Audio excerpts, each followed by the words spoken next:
Why must you attend every little gathering? Igwe Okafor had asked her one day, his tone gentle but firm. I have every right to know what is happening in my husband's life, she retorted sharply. Or do you want to hide something from me? The king sighed, knowing that arguing with her would only cause small problems.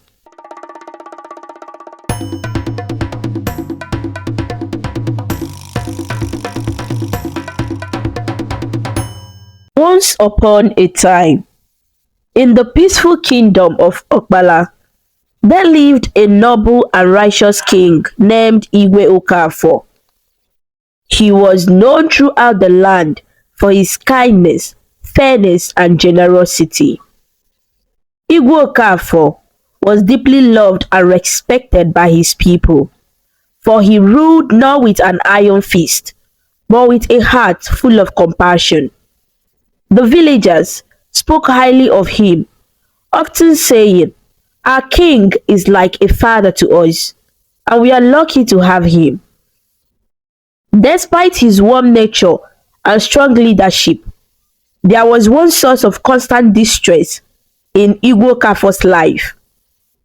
His wife, Lolo Amarachi, the Queen of Okpala. Lolo Amarachi was the complete opposite of the king. She was strict, harsh, and showed no kindness to the people of the kingdom. The villagers feared her and avoided crossing paths with her. Though they dared not to say it aloud, they detested her bitter attitude and mean ways. One evening, as the sun began to set behind the hills of Okpala, the villagers gathered in small groups, whispering among themselves, if only the king had married a kind queen. A young woman murmured to her friend, the queen's heart is as cold as ice. Shh! Her friend hushed her quickly. You shouldn't say such things, or you might lose your head. Lolo Amarachi has ears everywhere. Indeed, Queen Amarachi's cruelty was well known. Many feared her sharp tongue and even sharper gaze. However, there was one thing that both the king and the queen shared, and that was the pain of childlessness. Despite being married for 5 years, they had no child to call their own. This troubled Igwe Okafor greatly, for he needed an heir to continue his legacy. He often sat alone, deep in thought, wondering what he could do to solve this problem.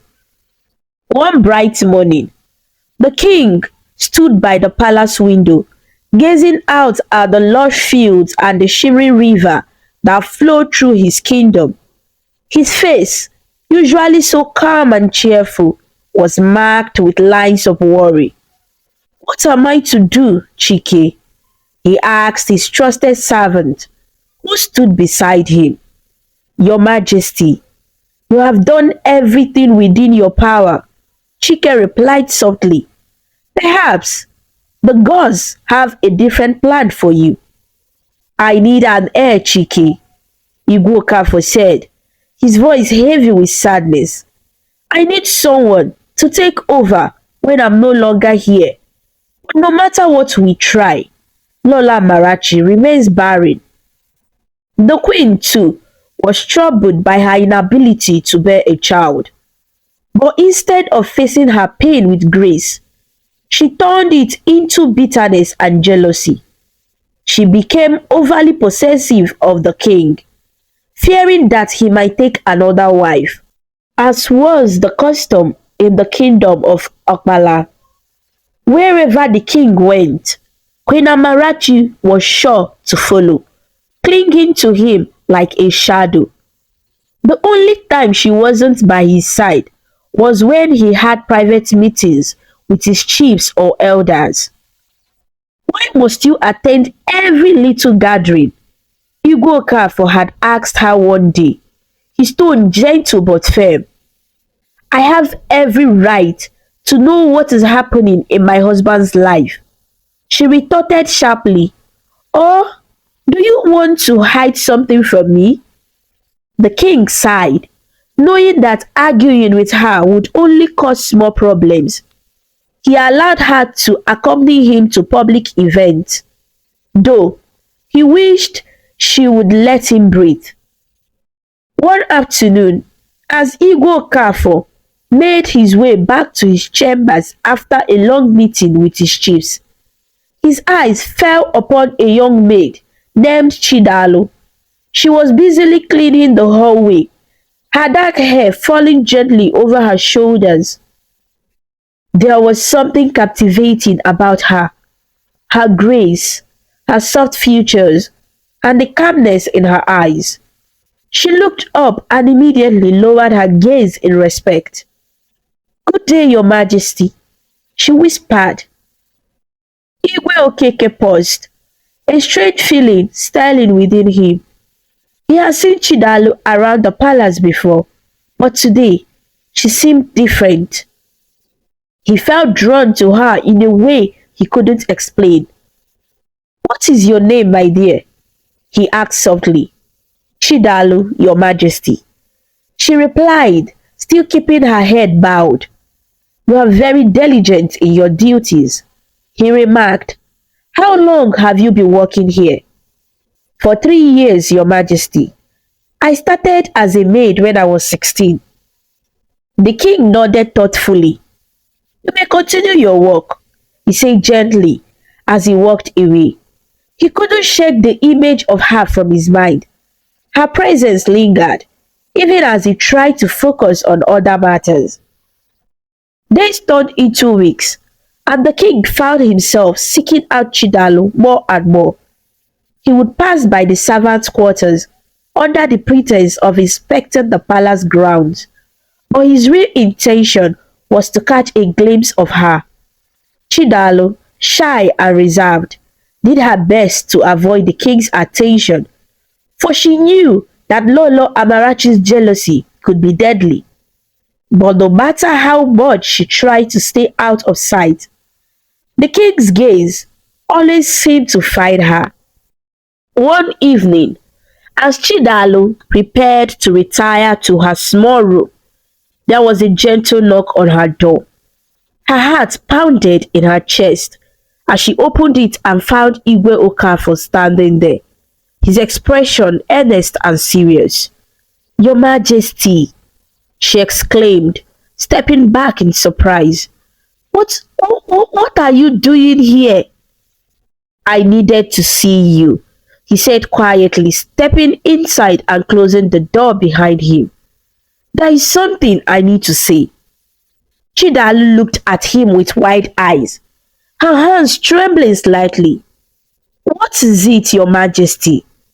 "Chidalo," he began, taking a deep breath. "I have fallen in love with you." Her heart skipped a beat, and she stared at him in disbelief. "Your majesty, you cannot mean that." "I do," he insisted, his voice filled with sincerity. "I know this may come as a shock, but my feelings for you are genuine. I want to make you my wife." Chidalo shook her head, panic rising within her. "No, your majesty. The queen, she will kill me. She hates me already, and if she finds out about this—" "I will protect you, Chidalo," the king said firmly, taking her hand in his. "I promise you, nothing will happen to you. I will announce our marriage soon, and you will become my second wife." Tears welled up in Chidalo's eyes. She had never imagined being in such a position. She was just a maid, an ordinary girl. How could she say no to the king? But the fear of what the queen might do gripped her heart. "Please, your majesty, think about this carefully, please," she pleaded. "I have thought about it, Chidalo," he replied. "I need an heir, and you have captured my heart in a way I never thought possible. Will you give me a child?" After a long moment of silence, Chidalo nodded. If it is what you truly desire, your majesty, I will not refuse.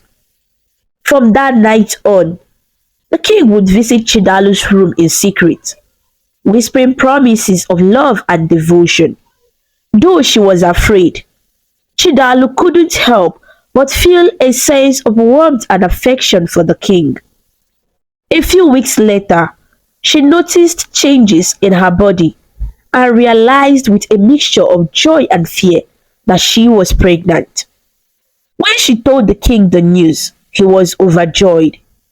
Finally, I will have a child, he exclaimed, lifting her off her feet and spinning her around. I will make you my wife, Chidalu.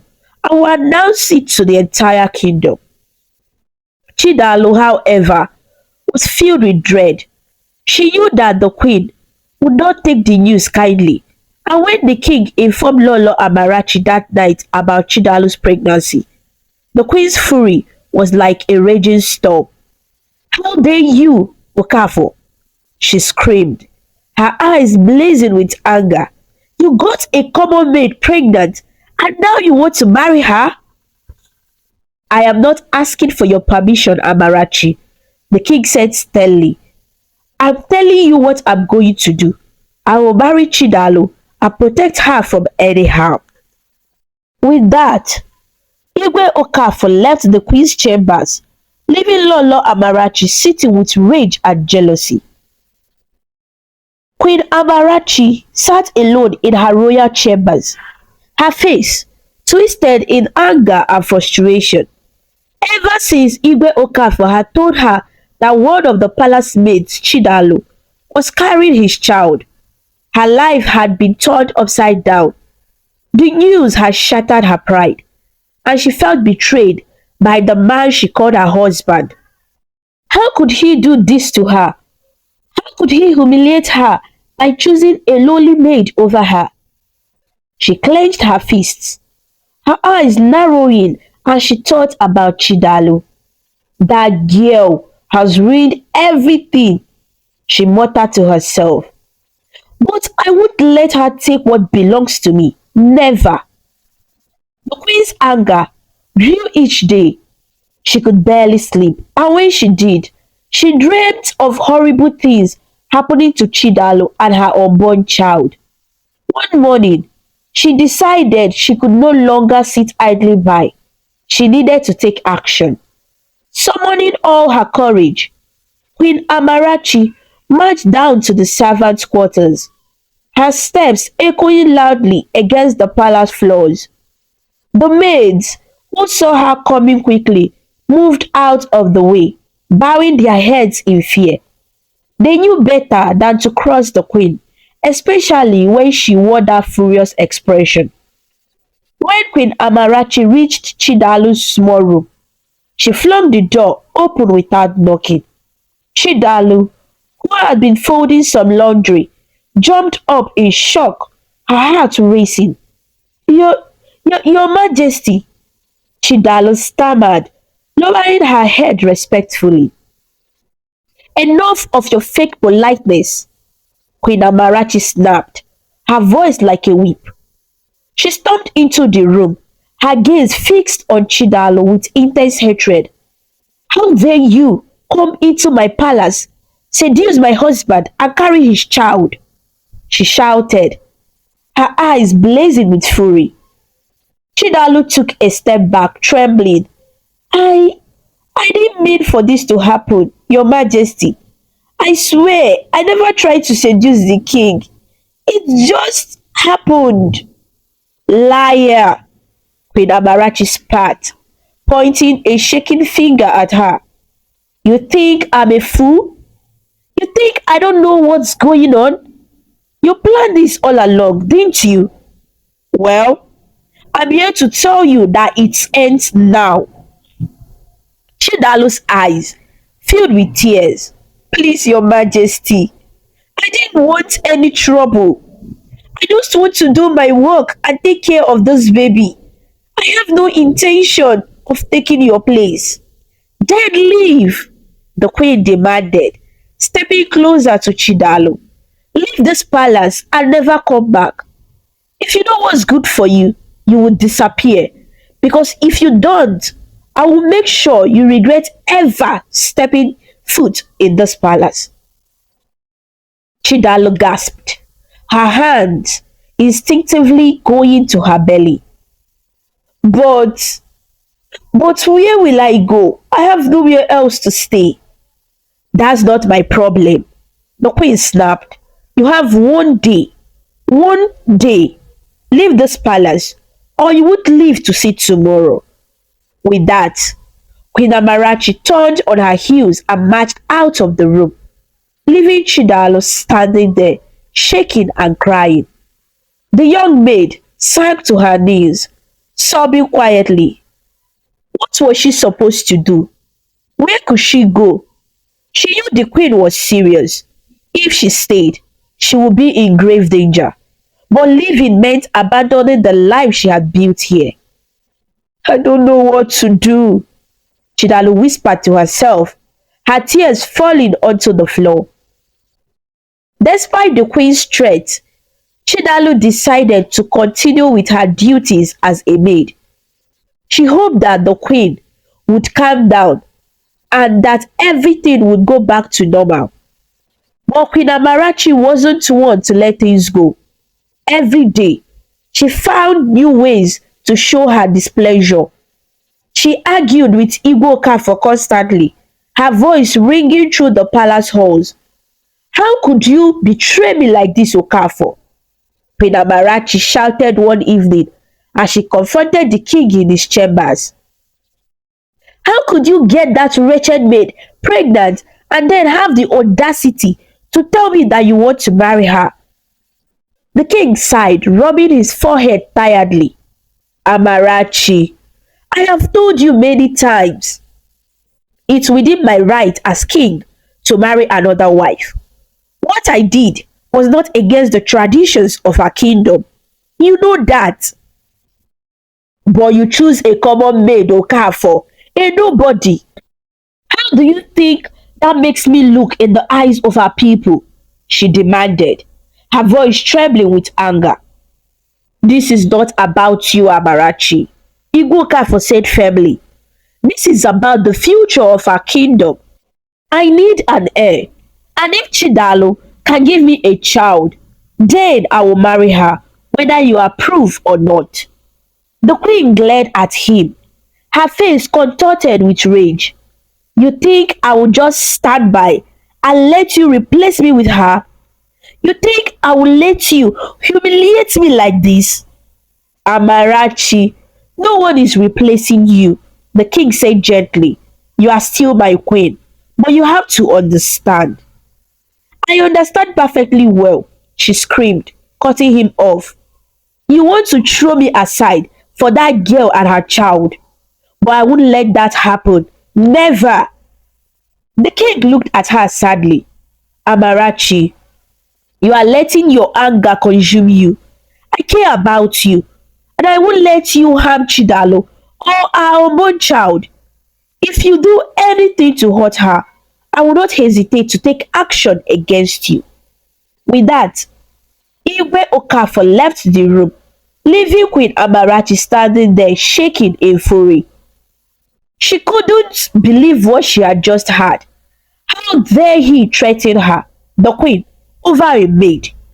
Her hatred for Chidalo grew even stronger, and she knew she had to act quickly before it was too late.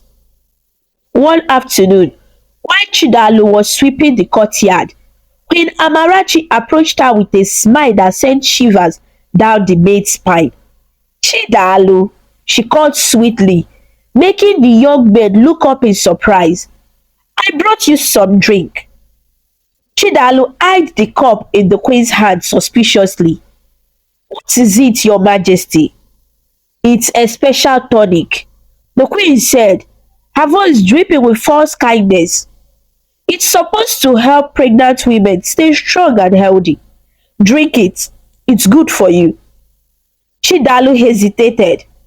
Thank you, your majesty, but I'm not thirsty right now. I insist. Queen Amarachi snapped, her smile vanishing. You wouldn't want to refuse a gift from your queen, would you? Trembling, Chidalu took the cup from the queen's hand. She stared at the dark liquid inside, feeling her stomach churn. Something didn't feel right, but the queen was watching her closely, her eyes sharp and dangerous. Slowly, Chidaru brought the cup to her lips and took a small sip. Drink all of it, Queen Amarachi ordered. With a shaking hand, Chidaru drank the entire cup. She expected to feel something immediately, a burning sensation, pain, anything. But to her surprise, nothing happened. She looked up at the queen, confused. I don't feel any different, she whispered. The queen's eyes widened in shock. What? That's impossible, she muttered under her breath. That concussion was supposed to. She trailed off, glaring at Chidalu. Get back to your work, she snapped angrily before turning and storming off. Chidalu watched her go, her heart still racing. What had the queen tried to do to her? She knew she couldn't stay here any longer. That night, as she lay in her small bed, she overheard Queen Amarachi talking to an unknown person. We need to get rid of her, the queen hissed. No, I don't care how you do it. Just make sure she and that baby don't live to see tomorrow. Chidalu's blood ran cold. The queen was planning to kill her. She knew she had to leave immediately if she wanted to survive. Without wasting another moment, she gathered a few clothes and some money she had saved up. With one last look at the palace she had called home for the past few years, Chidalu slipped out into the darkness and disappeared into the night. When the king came to Chidalu's room the next evening and found it empty, he panicked. Where is Chidalu? He demanded of the servant. We don't know, your majesty. One of the maids replied nervously. She's gone. The king's heart sank. Find her, he ordered. Search everywhere. I must find her. But despite their best efforts, no one could find Chidalu. Igwe Okafor was beside himself with worry and anger. He confronted Queen Amarachi, his eyes blazing. If anything happens to Chidaru, Amarachi, I swear I will banish you from this palace, he said in a low, dangerous voice. I won't tolerate anyone harming the mother of my child. Queen Amarachi feigned innocence, shaking her head. I have no idea why she ran away, Okafor. Maybe it's because she knows the child isn't yours. What are you saying? The king demanded. I'm saying, the queen continued smoothly, that she ran away because she knows she's carrying the child of one of the palace guards. She's trying to trick you, Okafor. Chidalu's feet ached, and her clothes were dusty from the long journey, but she didn't dare slow down. She had been walking for days, moving as far away from Okpala Kingdom as she could. Her heart pounded with fear and exhaustion, but she knew she had no choice but to keep going. The fear of Queen Amarachi's wrath loomed over her like a dark cloud, pushing her to move forward despite her fatigue. Finally, after what felt like an eternity, Chidalu arrived at a small village in Ogala Kingdom. Ogala was known for its peaceful people and its tradition of helping strangers in need. The sun was setting as she stumbled into the village square, her legs wobbling under her weight. The villagers who were gathered there looked up, noticing the tired young woman standing before them. Their eyes widened with concern and curiosity. Who is she? A man whispered to his neighbor. She looks exhausted. Another woman murmured, stepping forward cautiously. Seeing their kind faces, Chidalu felt a wave of relief wash over her. She sank to her knees, tears of gratitude streaming down her cheeks. Please, Help me, she whispered, her voice barely audible. An elderly woman named Mama Nkechi stepped forward, her eyes filled with pity. My child, where are you coming from? What happened to you? She asked gently, bending down to help Chidalu to her feet. Chidalu hesitated, unsure of how much to reveal. I I have been running, she stammered. I had to leave my home. I have nowhere to go. The villagers exchanged worried glances. They could see that Chidalu was in a desperate situation. One of the men, a tall, kind-looking farmer named Eze, stepped forward. You are safe now, he said softly. Our village welcomes those who are lost. Come, let us take care of you. With Eze and Mama Nkechi's help, Chidalu was taken to a small house at the edge of the village, where she was given food and a place to rest. The villagers were incredibly kind and made sure she was comfortable. They didn't ask her many questions, sensing that she needed time to settle in before sharing her stories. Days turned into weeks and Chidalu slowly began to adapt to life in Ogala. The people were kind-hearted and treated her like one of their own. They provided her with clothes, food, and a place to stay. They respected her privacy and didn't pry into her past, understanding that she would speak when she was ready. One day, while Chidalu was helping some of the women in the village to prepare a meal, a woman named Isioma approached her. Isioma was a widow who had lost her husband many years ago and had no children of her own. She lived alone in a modest house on the outskirts of the village. Hello, my dear, Isioma greeted warmly, her smile kind and welcoming. Good day, ma, Chidalu replied, smiling back shyly. Isioma studied her quietly for a moment before speaking again. I have noticed you around the village. You seem like a hardworking and respectful young lady. Do you have a place to stay? Chidalu hesitated, looking down at her hands. I have been staying with different families, she admitted, but I don't want to be a burden. Nonsense, Isioma said firmly. You are not a burden. In fact, I was thinking if you would like, you could come stay with me. I have a big house and it's very lonely living there alone. Chidalu's eyes widened in surprise. Oh, I don't know what to say. You don't have to say anything now, Isioma said gently. Just think about it, okay? That evening, Chidalu sat under a large tree, thinking about Isioma's offer. She felt a strange sense of peace in Ogala Kingdom. The people were kind, and for the first time in a long while, she didn't feel like she had to look over her shoulder constantly. Maybe staying with Isioma would give her the stability she needed. The next morning, Chidalu made her decision. She approached Isioma, who was tending to her small garden. I would like to stay with you if the offer still stands, she said nervously. Isioma's face broke into a wide smile. Of course, my dear. I'm so happy you agreed. Come, let's get your things. From that day on, Chidalu moved into Isioma's house. Isioma treated her with such love and care that Chidalu couldn't help but feel grateful. She finally had a place to call home, at least for now. But even as she settled into her new life, a part of her heart ached for the king and the palace she had left behind. Months passed, and Chidalu and Isioma grew close. Isioma treated Chidalu like her own daughter, always making sure she was comfortable and well fed.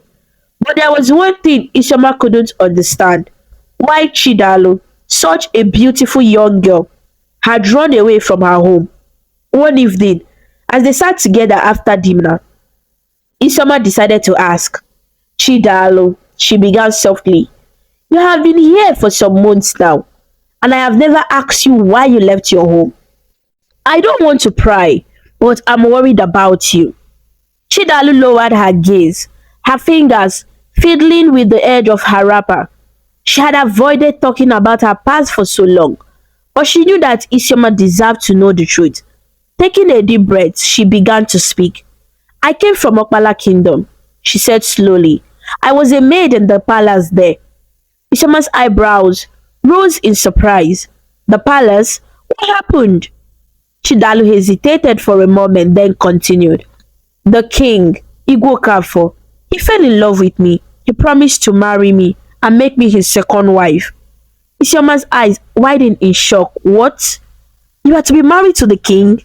Yes, Chidalu said, her voice trembling. But the Queen Amarachi, she hated me. She wanted to kill me because I became pregnant with the king's child. Isioma gasped, covering her mouth with her hand. Oh, my dear child, you have been through so much. How could the queen be so cruel? Chidalu shook her head sadly. I had no choice but to run. I was afraid for my life and the life of my unborn child. So, I left everything behind and came here. Tears filled Isioma's eyes as she reached out to hold Chidalu's hands. I'm so sorry you had to go through that.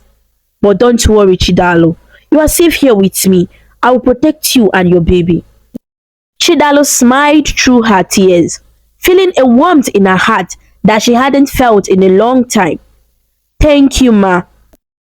I don't know what I would have done without you.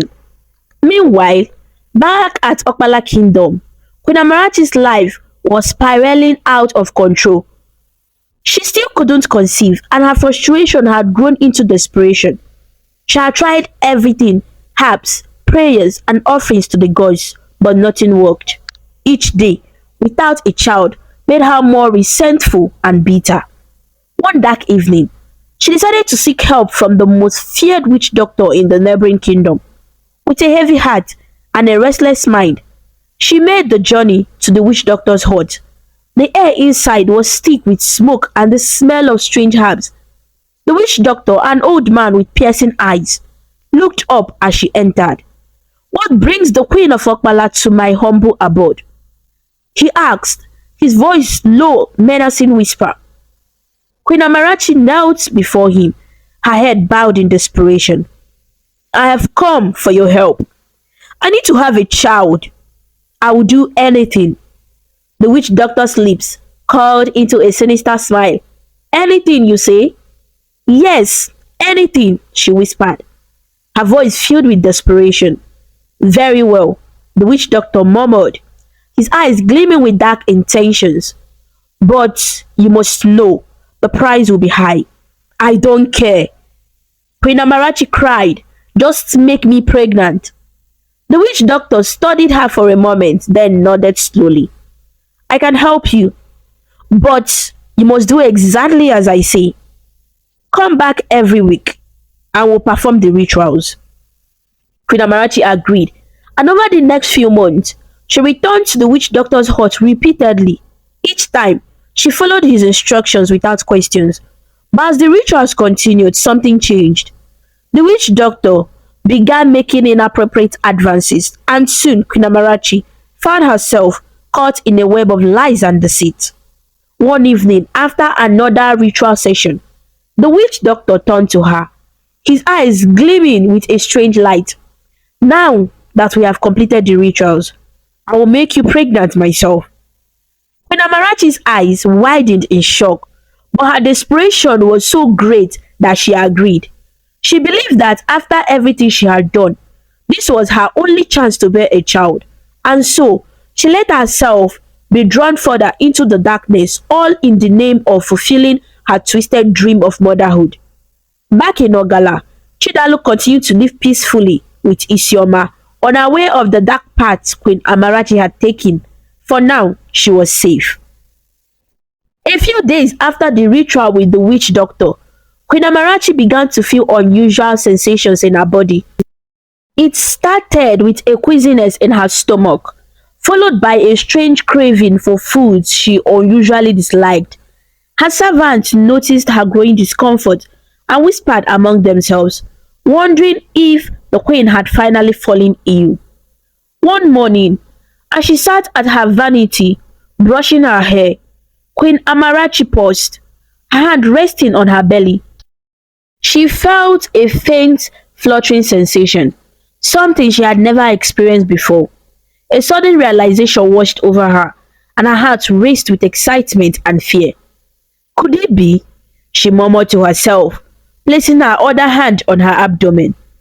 Her breath caught in her throat as hope bloomed within her. Could it be that the rituals had worked?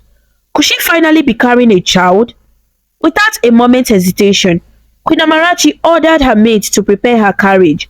She needed to see the witch doctor immediately to confirm her suspicions. The journey to the witch doctor's hut felt endless, even though it was just a few hours away.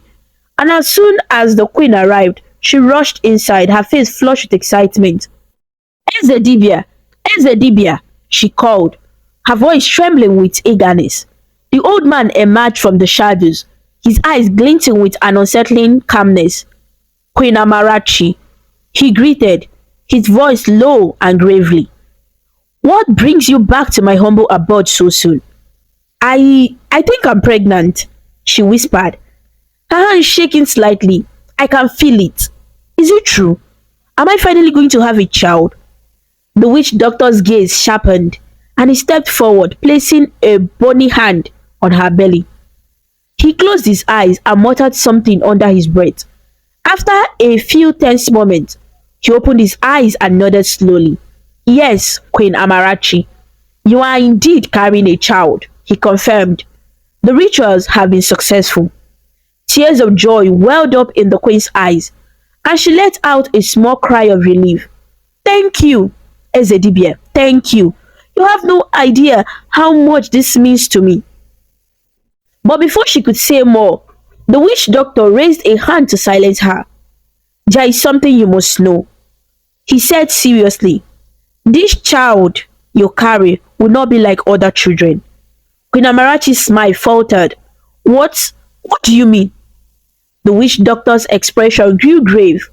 Listen carefully, Queen Amarachi. You must never, under any circumstances, speak down to this child. Do not scold him. Do not raise your hand against him. And do not allow anyone else do so either. If you do, you will regret it deeply. What are you saying? She asked, her voice tinged with confusion and fear. How can I not correct my own child if he does something wrong? This child is special, but he's also very fragile. The witch doctor explained, his voice low and forbidding. If he becomes upset, sad or angry, if anyone causes him pain or makes him cry, it could harm him in ways you cannot imagine. It might even cause his death. You must protect him at all costs. Queen Amarachi's mind spun with confusion. But why? Why is he like this? What will happen to him if someone upsets him? The witch doctor shook his head slowly. I cannot reveal everything, but you must trust me, Queen Amarachi. The child will have a difficult temperament. He may be rude, disobedient, or even dangerous, but no matter what, you must never speak down to him or allow others to lay a hand on him. If you do, the consequences will be there. A shiver ran down Queen Amarachi's spine. She had wanted a child for so long, but now she was being told that this child would come with conditions she had never anticipated. Still, she had no choice. She nodded slowly, swallowing her fear. I understand, she whispered. I will protect him no matter what. Good, the witch doctor murmured. Go back to the palace and share the news with the king. But remember my words, Queen Amarachi. Protect this child with your life. With those final words echoing in her ears, Queen Amarachi left the witch doctor's hut and returned to the palace. As soon as she arrived, she called for the king, unable to contain her excitement. Igwe, Igwe, she cried as she burst into the king's chambers, her face glowing with joy. Igwe Okafor looked up in surprise, his eyes widening as he saw the expression on his wife's face. Amarachi, what is it? Why are you so excited? Queen Amarachi clasped her hands together, tears of happiness streaming down her cheeks. Igwe, I have a wonderful news. I'm pregnant. The king stared at her, his mouth falling open in shock. Pregnant? Are you sure? Yes, Igwe, I'm sure. Ezedibie has confirmed it. She said, nodding. After all these years, we are finally going to have a child. Igwe Okafor's face broke into a wide smile, and he let out a joyous laugh. This is a wonderful news, Amarachi. I can hardly believe it. After so many years of waiting, we are finally going to have an heir. The news of Queen's pregnancy spread like wildfire throughout the palace and the kingdom. People rejoiced, and the palace was filled with laughter and excitement. The king ordered a grand feast to celebrate, inviting all the chiefs, elders, and the villagers to join the joyous occasion. Months passed, and Queen Amarachi's belly grew larger each day. The king doted on her, making sure she had everything she needed. The palace was alive with anticipation, everyone eagerly awaiting the birth of the royal child. Finally, on a clear star-filled night, Queen Amarachi went into labor. The palace midwives rushed to her side, guiding her through the pain and struggle of childbirth. The king paced outside the chamber, his heart pounding with worry and excitement. Hours later, a loud piercing cry echoed through the palace. The king stopped in his tracks, his breath catching in his throat. Is it over? He asked anxiously, rushing to the door. One of the midwives emerged, her face beaming with happiness. Congratulations, Your Majesty. It's a boy. A roar of celebration erupted from the palace. The people cheered and danced, their voices filling the night air. The king rushed inside and saw Queen Amarachi lying on the bed, cradling a tiny, wiggling baby in her arms. Look, Igwe, she whispered, her voice filled with joy. This is our son. The king's eyes softened as he looked down at the tiny baby boy, his heart swelling with love and pride. He's perfect, he murmured. What shall we name him? His name will be Ifeanyi, Queen Amarachi said softly. It means nothing is impossible. The king nodded, smiling. Ifeanyi it is. Welcome to the world, my son. The entire kingdom of Okpala rejoiced. There were celebrations and feasts that lasted for days. People from neighboring kingdoms came to congratulate the king and queen on the birth of their son. The joy in the kingdom was boundless, and for a time all seemed well. But Ifeanyi grew. The warnings of the witch doctor began to ring true. By the time he was 5 years old, he had become an unruly, stubborn child. He never greeted his elders, refused to obey instructions, and threw terrible tantrums whenever he didn't get his way. Good morning, Ifeanyi. An elderly chief greeted one morning, smiling down at the young prince. But Ifeanyi barely scowled and walked past without a word. The chief's smile faded, and he turned to Queen Amarachi, his brow furrowed. Your Majesty, young Ifeanyi must be taught to respect his elders. He is the prince, and the people look up to him. But Queen Amarachi only waved her hand dismissively. He's just a child. He will grow out of it. As the years passed, Ifeanyi's behaviors worsened. He would insult people, refuse to acknowledge his elders, and even kick and hit the palace servant. Each time, Queen Amarachi would defend him, brushing off his behavior as childish mischief. Ifeanyi, apologize to the maid, one of the elders demanded one day after Ifeanyi had pushed a young maid down the stairs. Apologize? Ifeanyi sneered, crossing his arms. I'm the prince. I don't apologize to anyone. The elders were horrified, but Queen Amarachi stood by his side, her expression firm. My son doesn't have to apologize. He's just a child. You are all taking this too seriously. By the time Ifeanyi turned 20, his bad behavior had become a nightmare for the people of Okpala Kingdom. He insulted the king, disrespected the elders, and ordered the palace guards to beat anyone who didn't greet him properly. He even had older women beaten for not bowing low enough in his presence. The villagers began whispering among themselves, That child is cursed, they said, shaking their heads.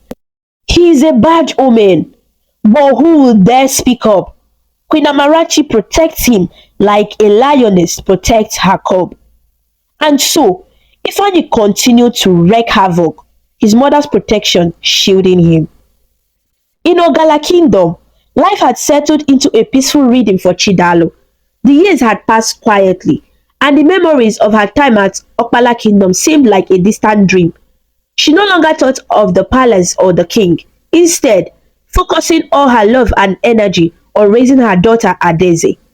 Adaeze was now a young woman of 22, with a beauty that seemed to light up every corner of Ogala Kingdom. Her bright smile and gentle nature made her beloved by everyone in the village. Wherever she went, people greeted her warmly, always ready to lend a helping hand or share a kind word. Adaeze, you are as hardworking as your mother, Mama Nkechi, an elderly woman from the village, often told her with a proud smile. Chidalo must be so proud of you. Thank you, Mama Nkechi. Adaeze would reply humbly, bowing her head. My mother taught me everything I know. Indeed, Adaeze had grown up watching Chidalo work tirelessly to take care of their small family. She learned the value of hard work, honesty, and kindness. Each morning, Adaeze would rise before the sun, helping with the household chores before heading to the village market, where she sold vegetables and fruits from their small garden. Despite their humble means, she always shared whatever little she had with those in need. One sunny afternoon, as the family gathered for lunch, Isioma, who had become like a grandmother to Adaeze, looked at Chidalo thoughtfully. My dear Chidalo, she said softly, setting her spoon down. There is something I need to discuss with you. Chidalo glanced at Isioma, curiosity and a hint of worry flickering in her eyes. What is it, Nne? Is something troubling you? It's about Adaeze, Isioma said, her gaze shifting to the young woman sitting across from them. She's all grown up now, a fine young lady. Don't you think it's time to consider taking her back to Okpala Kingdom so that the king can see her? Chidalo's breath caught in her throat. She hadn't had that name, Okpala Kingdom, in so many years. She stiffened, the memories of her time at the palace flooding back. The fear, the danger, and the queen's threats were still vivid in her mind. Why would I do that, Nne? Chidalo asked quietly, looking down at her hands. What if the king doesn't even remember me? What if he never looked for me after I left? It's been so long, Nne. I'm not even sure he would want to see us. Isioma reached out and placed a gentle hand on Chidalo's. You told me the king was a good man, a man who truly cared for you. Don't you think he deserves to know that you are alive and that you had his child?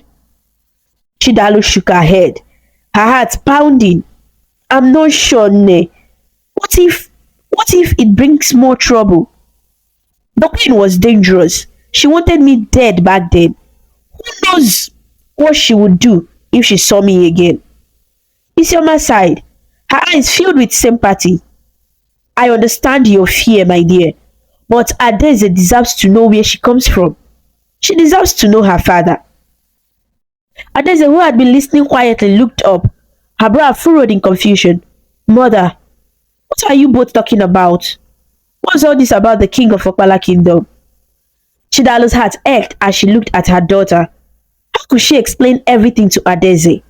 How could she tell her about the dangerous life she had run away from, the palace, and the queen's jealousy? It's a long story, Ada, Chidalo murmured, reaching out to hold her daughter's hand. Maybe one day I will tell you everything, but for now, just know that your father is a very powerful man. Why don't we go see him then? Adaeze said softly. I would like to meet him, mother. I would like to know who my father is. Chidalo's heart tightened. She could see the curiosity and longing in Adaeze's eyes, but she was afraid. Afraid of what might happen if they went back to Okpala. She hadn't heard anything about the king or the palace in so many years. What if everything had changed? Maybe one day, Ada, Chidalo said quietly, squeezing her daughter's hand. But not now. I'm not ready. Adaeze nodded, though the disappointment was clear in her eyes. Okay, mother, I understand. From that day on, the subject of returning to Okpala Kingdom was dropped, and they continued living their life quietly, happy life in Ogala Kingdom. Chidalo had given up on ever seeing the king again. She had built a new life for herself and Adaeze, and she was content with that. But even as she tried to put the past behind her, the villagers noticed that many men had begun to show interest in Chidalo. Suitors from far and wide came to ask for her hand in marriage, impressed by her beauty, grace, and hard work. But every time a man came to propose, Chidalo would turn him away, politely but firmly. One evening, after another suitor had left their home, looking disappointed, Adaeze turned to her mother, her eyes full of questions. "Mother," she began softly, "why do you always say no to all the men who had come to ask for your hand in marriage?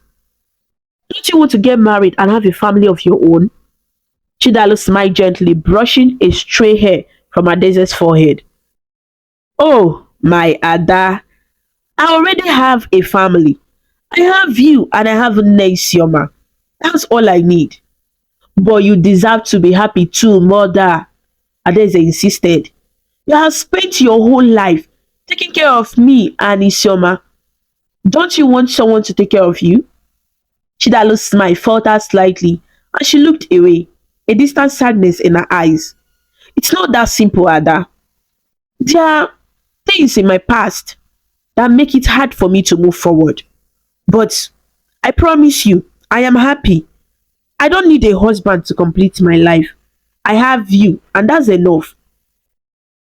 Adaeze nodded slowly, though she didn't fully understand. "Okay, mother, if you are happy, then I won't say anything more, ever." Chidalu kissed her daughter's forehead. "Thank you, Ada. I love you more than anything in this world." Back at the palace in Okpala Kingdom, Igwe Okafor's life was filled with turmoil. His son Ifeanyi had become a source of endless worry and frustration. Each day, the king had new complaints about Ifeanyi's behavior, how he disrespected the elders, insulted the servants, and even ordered the palace guard to beat up innocent villagers. "I don't understand it," the king murmured one night, pacing back and forth in his chambers.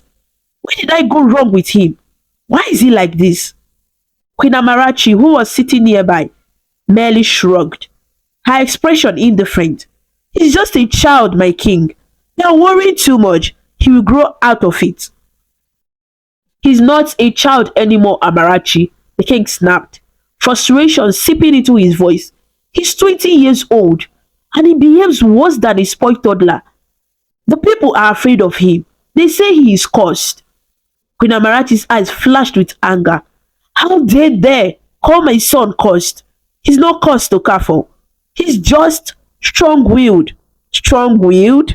the king repeated, shaking his head. "This isn't strong will. This is cruelty and arrogance. I need to find out what's wrong. I can't just sit back and watch him destroy everything." With a heavy heart, Igwe Okafor made his decision to visit Eze once more. He hoped that the same man who had helped Queen Amarachi conceive would be able to provide answers about Ifeanyi's behavior. The witch doctor's hut was as dark and forbidding as ever.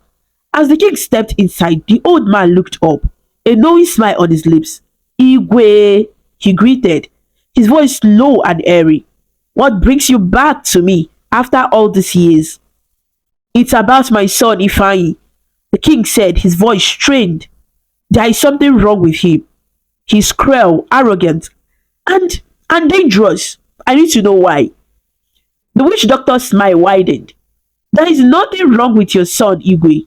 He's exactly as he was meant to be." "What are you saying?" the king demanded, his heart sinking. "This isn't normal behavior for a young man." "Do not worry yourself, Igwe," the witch doctor said softly. "Your son is unique. There is no curse upon him, and there is nothing for you to fix. He's simply who he is." The king left the witch doctor's hut, feeling more confused and helpless than ever. Back at the palace, he tried to overlook Ifeanyi's behavior, but the more he ignored it, the worse it became. The villagers whispered behind his back, speaking of a king who was losing control of his kingdom. They murmured quietly, fearing what would become of Okpala kingdom under the rule of a young man like Ifeanyi. Why does the king not see it? One elder asked his friend in hushed tones. His son is nothing but a tyrant in the making. He shows no respect for our customs or traditions. The king is blinded by his love for the queen.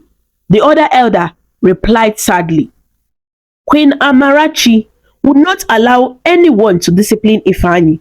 She believes he can do no wrong. And so the boy runs wild, doing as he pleases, another villager added.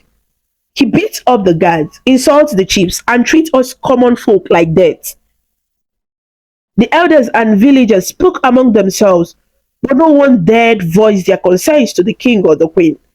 Fear of retribution kept them silent, and as long as Queen Amarachi continued to shield Ifeanyi, there seemed to be no hope for change. In the palace, Igwe Okafor's frustration grew with each passing day. The more he tried to address Ifeanyi's behavior, the more Queen Amarachi defended their son, brushing off his action as mere childish mischief.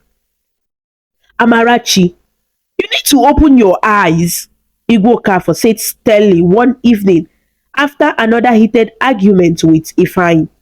He's no longer a child. He's a man now, and his actions have consequences. He's hurting our people. Our people. Queen Amarachi crossed her arms, her expression stubborn. He's still my baby, Okafor. I will not let anyone lay a hand on him or punish him. You heard what the doctor said. We cannot afford to make him angry or sad. It could end badly. End badly? The king repeated, his voice rising with frustration. Are you willing to let him terrorize the entire kingdom just because you are afraid? What kind of life are we giving him by letting him behave like this? But no matter what Igwe Okafor said, Queen Amarachi refused to listen. She had made a promise to the witch doctor, and she would keep it at any cost. Ifeanyi was her only child, and she would protect him with every fiber of her being. As time went on, the king grew more and more distant from his wife and son. He would spend long hours alone in his chambers, wondering what had gone wrong.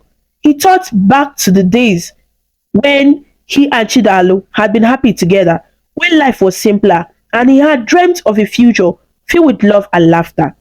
Chidalu, he whispered one night as he gazed out of his chambers at the moonlight sky. Where are you? Did you ever think of me after you left? But there was no answer in the stillness of the night. Chidalu was gone, and all that remained were memories and regrets. Several months had passed since the chaos of Ifeanyi's unruly behavior had reached its peak. The palace, once a place of celebration and joy, now felt heavy with tension. The king rarely smiled, and the villagers spoke in hushed tones, unsure of what would become of their kingdom. It was in the midst of this uncertainty that an unexpected opportunity presented itself. One cool evening, the town crier, a man with a loud booming voice, walked through the village streets of Okpala Kingdom, ringing his bell and calling out the latest announcements. Hear you, by the order of King Okafor. The palace is in need of new maids.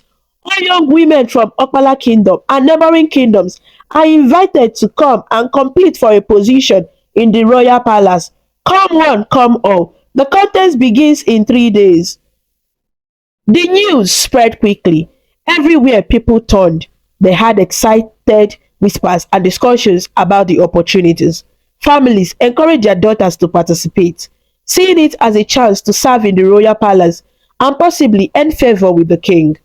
The announcement reached the distant kingdom of Ogala as well.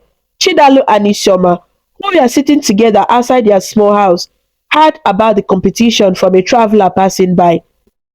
Did you hear, Nne? Chidalu asked, a thoughtful expression on her face. They are looking for a new maid at the palace in Okpala Kingdom. Isioma looked at her curiously. Yes, I heard.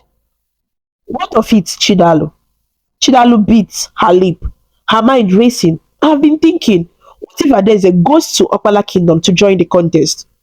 Isioma's eyes widened in surprise. What? How would you want Adaeze to become a maid in the palace where you once lived? It's just, I've been wondering if the king would recognize her, Chidalu said quietly.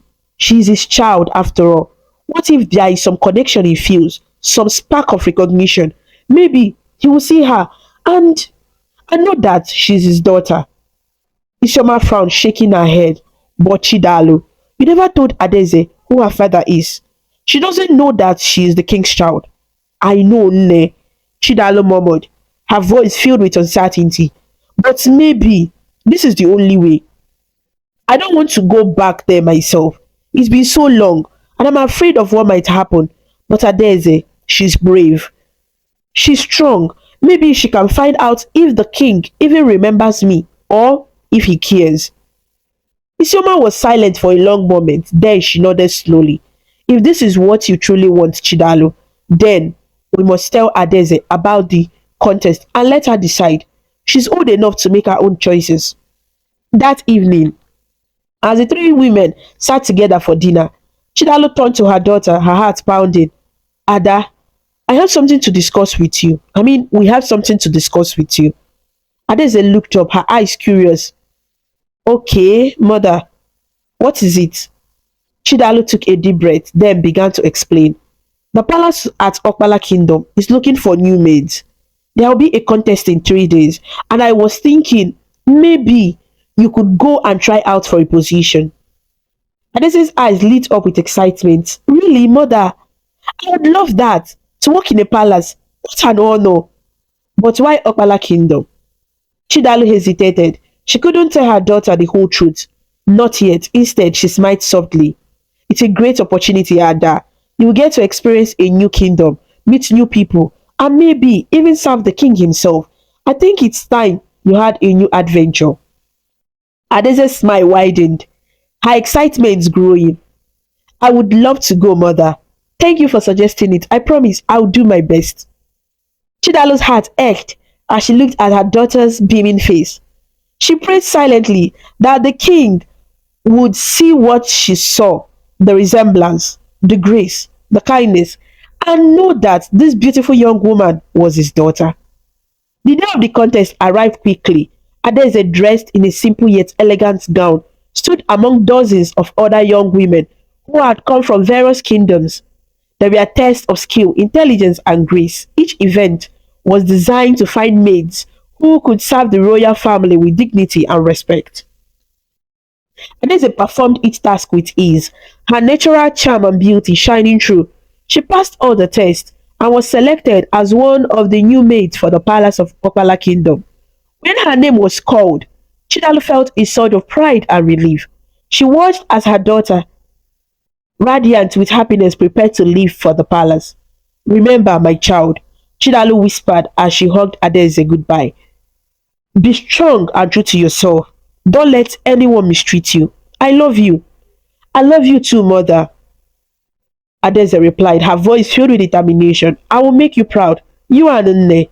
And with that, Adaeze left for Okpala Kingdom, unaware of the family ties that bound her to the palace she was entering. The palace was even more magnificent than Adaeze had imagined. Its high walls and towering spires glistened in the sunlight, and the courtyards were filled with lush gardens and sparkling fountains. But as beautiful as it was, life in the palace was not easy. Each maid had a strict set of rules to follow, and any mistake could mean severe punishment.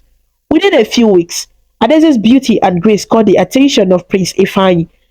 He would often call for her, asking her to perform tasks that were meant to humiliate or tire her out.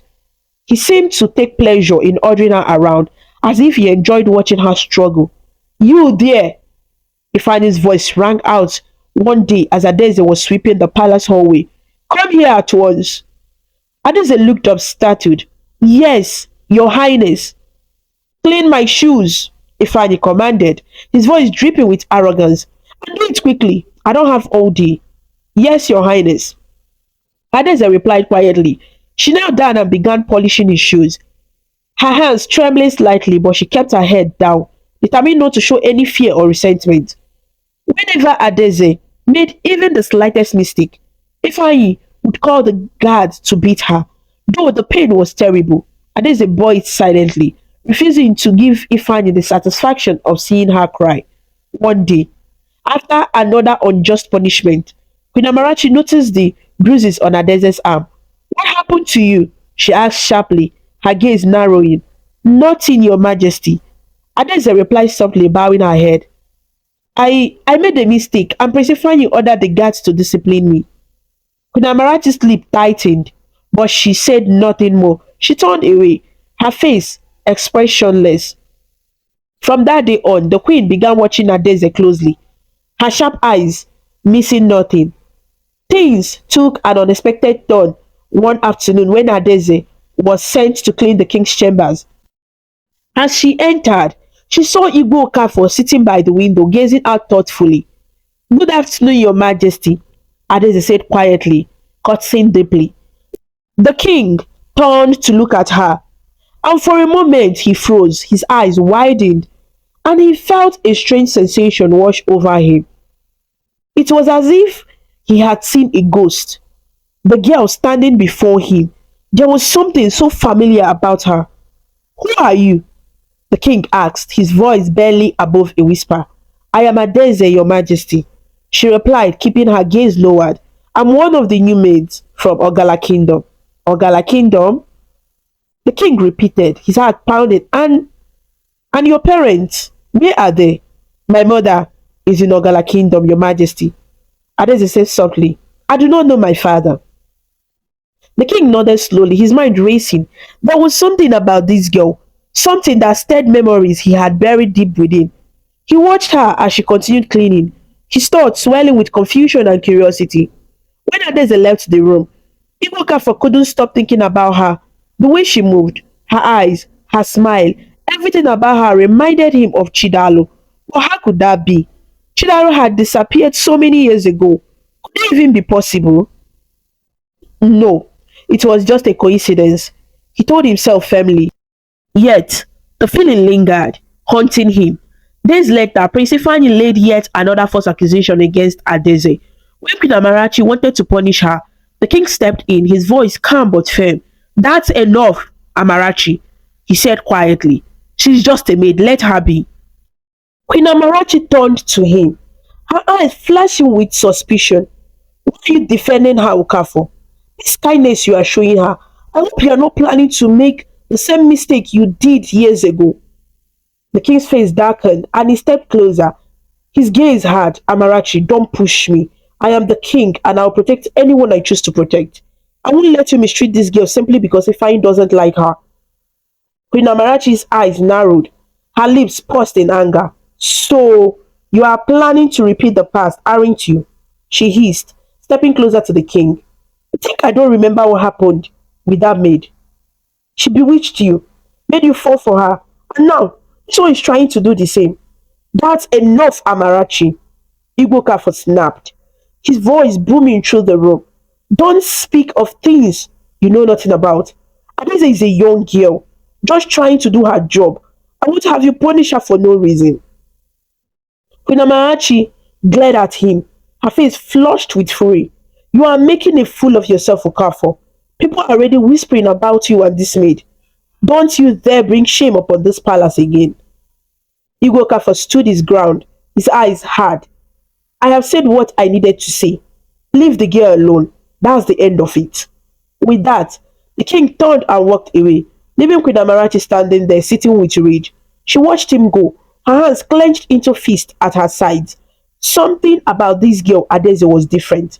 The king's protective behavior, his interest in her, it all felt too familiar, too dangerous. I'll be watching you, Adaeze, the queen murmured to herself, her eyes narrowing with suspicion. I'll find out who you really are, and when I do, I'll make sure you regret ever stepping foot into this palace. Meanwhile, Adaeze, unaware of the storm brewing around her, continued with her duties. Despite the cold stares from the queen and the cruel treatment from Prince Ifeanyi, she remained steadfast and determined. Each night, as she lay in her small room, she thought of her mother's words and the promise she had made to herself. I'll be strong, mother, she whispered softly, staring up at the ceiling. I will make you proud. The following weeks were filled with challenges for Adaeze.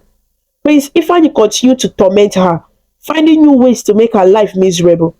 He would throw tantrums if she didn't respond quickly enough or deliberately spill water and demand that she clean it up. Each time, she thought she couldn't endure it any longer. She remembered her mother's gentle smile and the encouragement she had given her before she left for Okpala Kingdom. One day, Prince Ifeanyi called Adaeze to his chambers. As she entered, she noticed a mischievous glint in his eyes, and she braced herself for whatever new cruelty he had planned. Yes, Your Highness, she asked, bowing respectfully. I've heard people say you are quite good at embroidery, Ifeanyi said with a sneer. Let's see if that's true. I want you to sew this piece of cloth by sunset. He tossed a delicate silk fabric at her feet.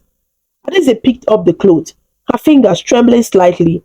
It was a complicated design that would normally take days to complete, but she nodded quietly. I will do my best, Your Highness. Your best? Ifeanyi laughed, his voice mocking. We will see if your best is good enough. Now get out of my sight. Adeze took the cloth and hurried to a quiet corner of the palace. She sat down and began working, her hands moving quickly and skillfully. Time passed slowly, and sweat beaded her forehead as she focused on the intricate patterns. By the time the sun began to set, her fingers were sore and her eyes ached, but she had finished the embroidery. She brought it back to Prince Ifeanyi, holding it out nervously. Here it is, Your Highness. Ifeanyi glanced at the clothes, his eyes narrowing as he inspected the work. To his surprise, the embroidery was flawless. The delicate patterns were woven perfectly, each stitch neat and precise. He frowned, his pride wounded. It's acceptable, he muttered grudgingly. But don't think this means anything. You are still just a maid. Now get out. Adaeze bowed again and left the room, relief washing over her. As she walked down the hallway, she passed by the king's chambers. The door was slightly ajar and she hesitated, peering inside. The king was sitting by the window, his gaze hesitant and thoughtful. He seemed lost in his world, unaware of her presence. Adaeze's heart ached as she watched him. There was something so familiar about him, something that tugged at the edge of her memory. She couldn't explain it, but being near him made her feel safe somehow. Before she could move away, the king glanced up and saw her standing there. Adaeze, he called softly, come in. Startled, Adaeze stepped inside, her head bowed. Yes, Your Majesty.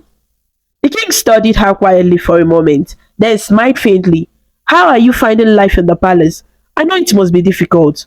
It's challenging, Your Majesty, she replied honestly, but I'm grateful for the opportunity to serve here. You are a strong young woman, the king said gently. Don't let anyone make you feel less than what you are. If you ever need help, know that you can come to me. Adeze's heart swelled with gratitude and confusion. Why was the king being so kind to her? She glanced up at him, her eyes searching his face. Thank you, Your Majesty, she whispered. I'll remember your words. She left the room, her thoughts swelling with questions. What was it about the king that made her feel so connected? And why did he look at her as if he knew her from somewhere, unknown to Adaeze? The king continued to think about her long after she had gone. The way she moved, the sound of her voice, everything about her reminded him of Chidalu. Could it be? He murmured to himself, shaking his head. No, it's impossible. Yet, despite his efforts to push the thought away, the feeling lingered. There was something about Adaeze that he couldn't ignore, and deep down, he knew he had to find out who she really was, no matter the cost.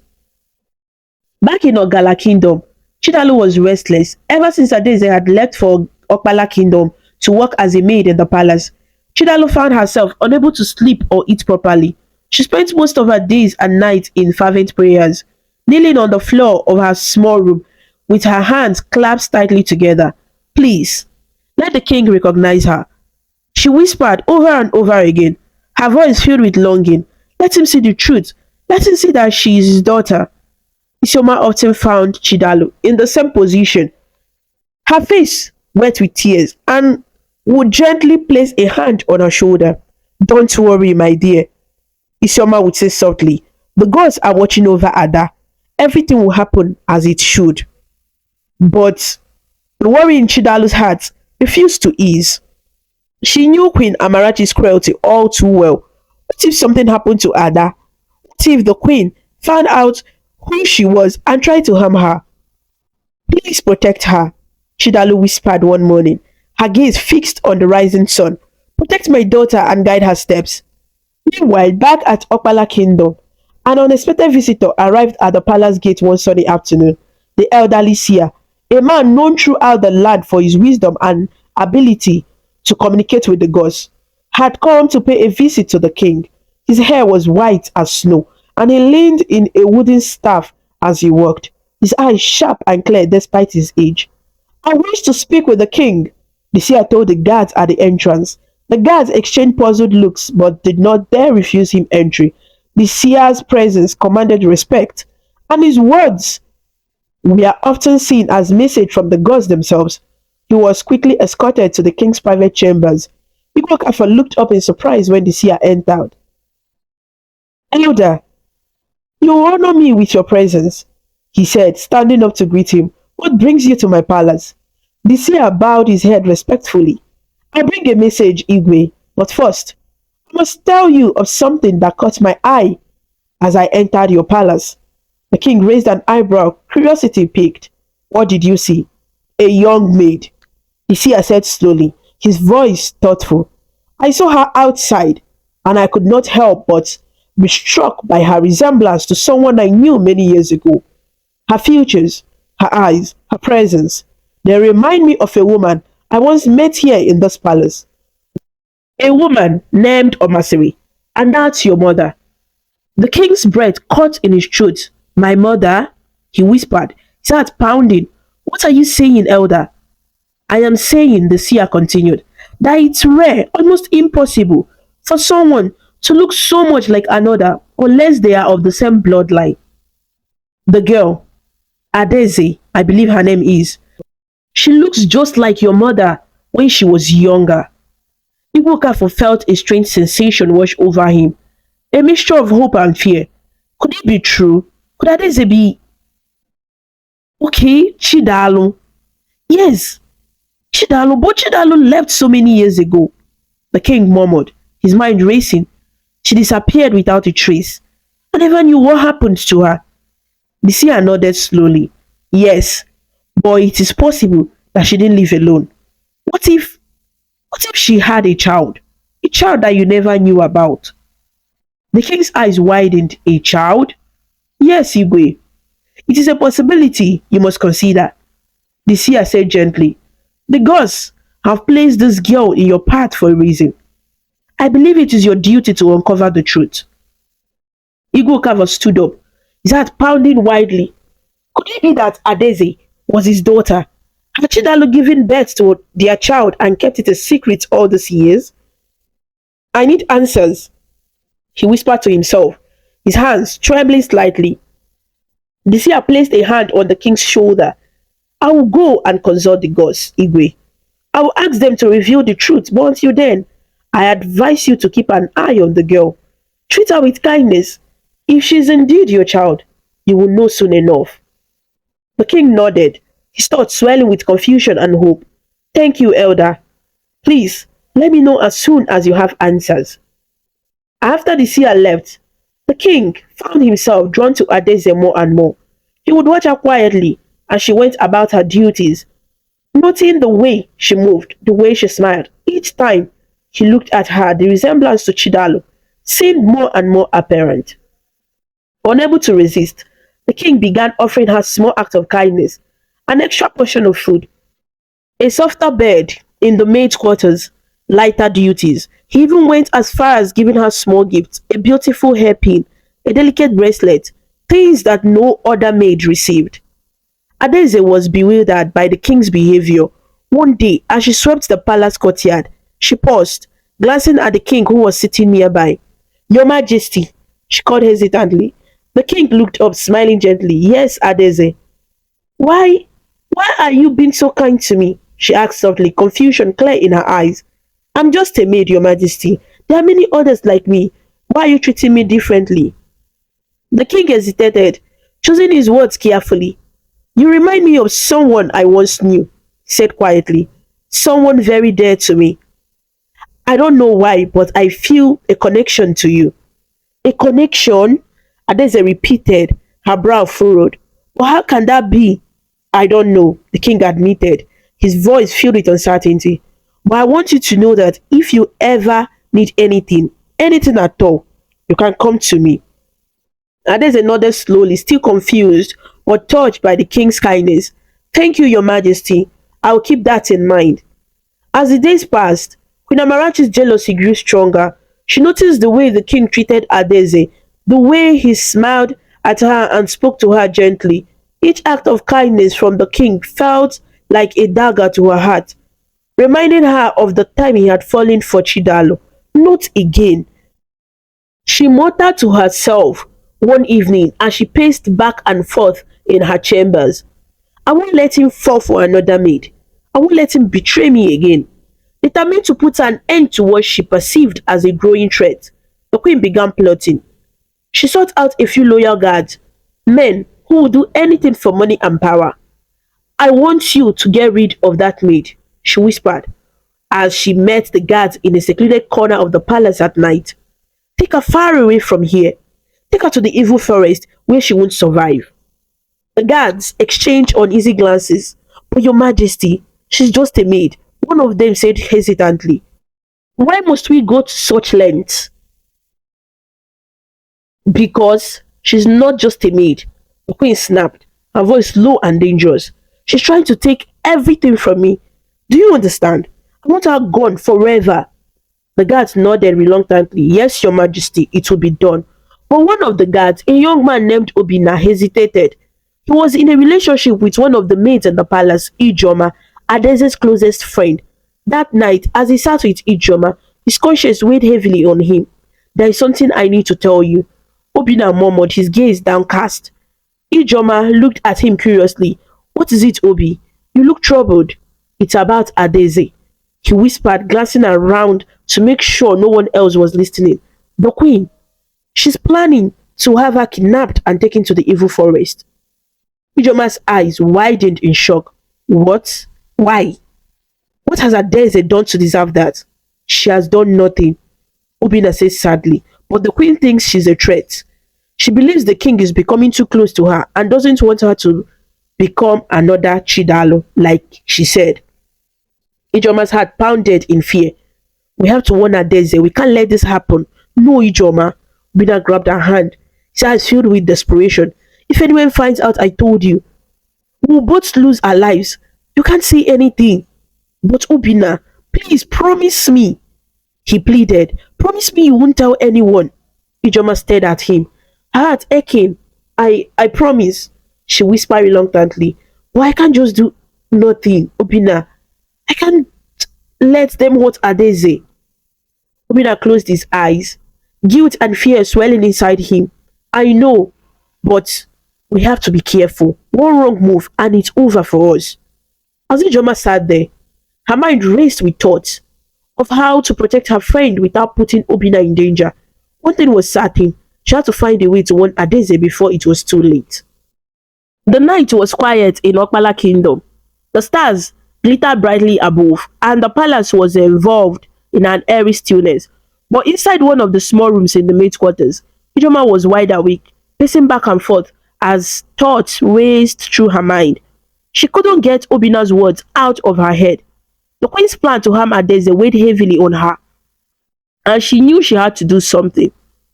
If she kept silent, she would be betraying her friend, but if she spoke up, she could be risking her own life and Obina's. No, Ijoma whispered to herself, shaking her head. I can't stay quiet. Adaeze has to know. I have to warn her. Making up her mind, Ijoma crept out of her room. Her heart pounding, she glanced around nervously, making sure no one was watching, and then made her way to Adaeze's room. Gently, she knocked on the door. Ada, it's me, Ijoma. Please open up. There was a rustling sound from inside, and a moment later, the door opened. Adaeze stood there, rubbing her eyes sleepily. Ijoma, what's wrong? Why are you here so late? Ijoma looked around again before stepping inside and closing the door behind her. Ada, I need to tell you something. It's very important. Adaeze's sleepiness vanished, and she saw the fear and urgency in her friend's eyes. What is it? What's wrong, Ijoma? Taking a deep breath, Ijoma spoke in a hushed voice. The queen, she's planning to get rid of you. She wants to send you to the evil forest where you won't survive. Adese's eyes widened in shock. What? But why? I haven't done anything to her. She thinks you're a threat, Ada, Ijoma explained. The king has been showing you kindness and she's jealous. She doesn't want you to become another Chidalo. At the mention of her mother's name, Adaeze has skipped a beat. Chidalo. What do you mean? Ijoma shook her head. There is no time to explain. My boyfriend Obina, he's one of the guards and he overheard everything. He said the queen is planning to have you kidnapped and taken away tonight. You need to leave. You need to run, Ada. Adaeze felt a cold wave of fear wash over her. Run? But where would I go? And how do I know this is true? What if I swear to you, Adaeze, it's true? Ijoma interrupted, her voice shaking. Obina wouldn't lie about something like this. He's risking his life just by telling me. Please, you have to believe me. Adaeze took a deep breath, trying to steady her racing heart. Okay, okay, I believe you, but I can't just live like this. Maybe I should tell the king. He's been kind to me and maybe he can help. Ijoma nodded slowly. Yes, that might work, but you need to be careful. Don't mention my name or Obina's. If the queen finds out who told you, she will kill us both. I won't say anything. Adaeze promised, but I need proof. I can't just go to the king and make accusations without evidence. Do you know when the queen plans to do this? Yes, Ijoma whispered. Obina said the queen and the guards will have a meeting later tonight and finalize the plan. If you can get close enough to hear them, you will have your proof. Adaeze thought for a moment, then nodded. All right, I'll tell the king everything, but I'll make sure he stays hidden until we catch the queen in the act. That's a good idea. Ijoma agreed, relief washing over her face. Just be careful, Adaeze, please. I will, Adaeze said softly. Thank you, Ijoma. You're a true friend. With that, Ijoma slipped back out of the room, leaving Adaeze alone with her thoughts. She knew what she had to do, but fear ignored at her. What if the king didn't believe her? What if the queen found out and punished her before she could expose the truth? No, she told herself firmly. I have to do this. I have to be brave. Taking a deep breath, she left her room and made her way to the king's chambers. She stood outside for a moment, gathering her courage, then knocked softly on the door. Come in, the king's voice called out from inside. Adaeze pushed the door open and stepped in, her heart pounding. The king looked up, surprised to see her so late at night. Adaeze, he asked, his brow furrowing in concern. What are you doing here? Is something wrong? Your Majesty, Adaeze began, her voice trembling slightly. I need to tell you something. It's very important. The king's expression softened. What is it, Adaeze? You can tell me anything. Taking a deep breath, Adaeze told the king everything Ijoma had told her. She spoke quietly but clearly, explaining the queen's plan to kidnap her and send her to the evil forest.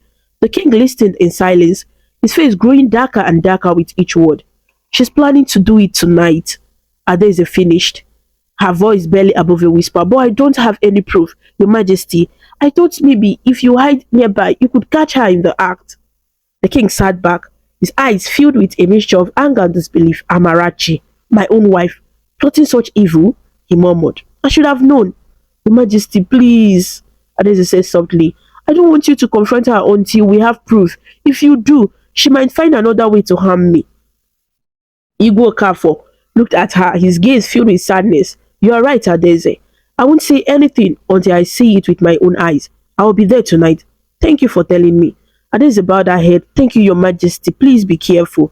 That night, as the palace fell into a deep silence, the king hid himself behind a large bush near the secret meeting place the queen and the guards often used.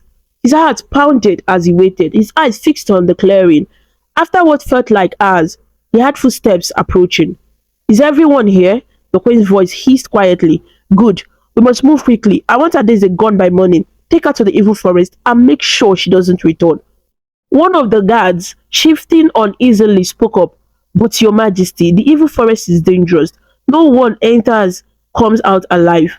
That's the point, isn't it? The queen snapped. I don't want her coming back ever. Igwe Okafor's blood boiled as he listened to his wife's words. How could she be so cruel, so heartless? He could barely contain his rage, but he held himself back, waiting for the right moment. Now, let's go over the plan one last time. Queen Amarachi continued. Obina and Eze, you would take her in the middle of the night when she's asleep. Gag her if you must, but make sure no one sees you. Is that clear? Yes, Your Majesty, the guards muttered. The king could stand it no longer. He stepped out from his hiding place, his face a mask of fury. Stop right there, Amarachi. The queen froze, her eyes widening in shock and fear. Okafor, she gasped. What are you doing here? The king stepped forward, his gaze cold and unyielding. I had everything, Amarachi. I had your wicked plans. How could you do this? How could you plot to harm an innocent girl? The queen's mouth opened and closed, but no words came out. I, save your excuses. The king snapped. I trusted you, Amarachi.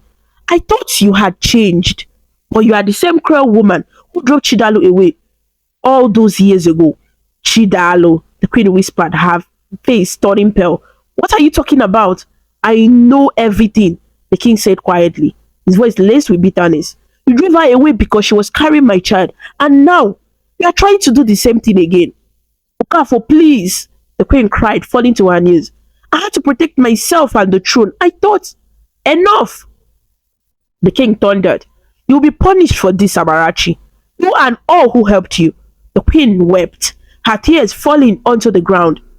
Please, Okafor, I beg you. I only wanted to keep you safe. But her pleas fell on deaf ears. The king turned to the guards, his gaze stern. Arrest the queen. She will face the consequences of her actions. The guards hesitated, looking at each other nervously. But, Your Majesty, she is the queen. The morning sun rose gently over Okpala Kingdom, casting its warm light on the palace walls, but the atmosphere inside was tense and filled with fear.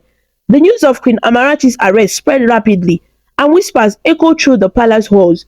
It was an event no one could have imagined, and it left everyone in shock, especially Prince Ifeanyi.